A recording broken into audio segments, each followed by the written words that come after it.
Now, beef tea and brandy, just some of the health treatments administered in the early days of Dr. Gray's Hospital in Elgin. 2 centuries since it opened, medical care has come a long way. Now, a series of events are underway to mark the hospital's contribution to the region as it celebrates its 200th anniversary. Nicola McCally has the details.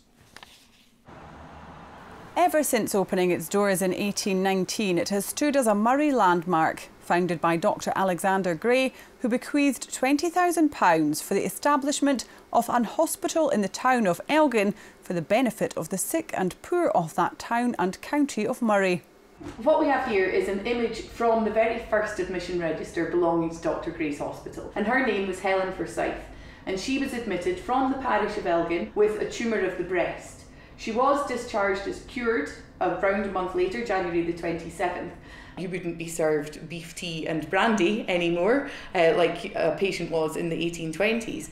So the records are really interesting because they show us the way things have changed and why things have changed.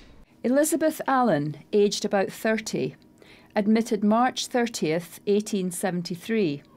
A dressmaker suffering from dyspepsia, brought on by excessive tea drinking. Gray's has been an icon in Moray ever since it opened in January 1819 with 30 beds and 7 staff, only 2 of whom were nurses.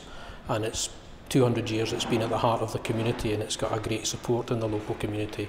We saw that in my own experience in the early 1990s when we had the scanner appeal that raised nearly £1 million in 3.5 years.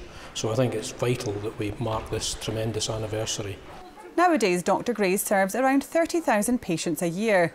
A year-long programme of events is now underway to mark the 200th anniversary of the hospital, and the passage of time is being marked with an aim of restoring the building's clocks. And people all round about come and say to us, what's happening with these clocks? There's only one working. Some people didn't even know there were 4 clocks. So we've set ourselves this target that we will restore these clocks for the people of Moray. One lady going the extra mile to help is audiologist Jenny Kinraid, who will soon walk across Scotland to fundraise for Dr. Gray's.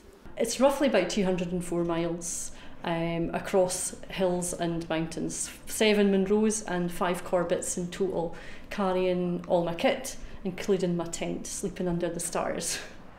In recent years, the hospital has had challenges such as retaining and recruiting staff, but the founders of Dr. Gray's Hospital could have had little idea of how far modern medicine would progress and how this building would still be serving the people of Moray 200 years later. Nicola McCally, STV News.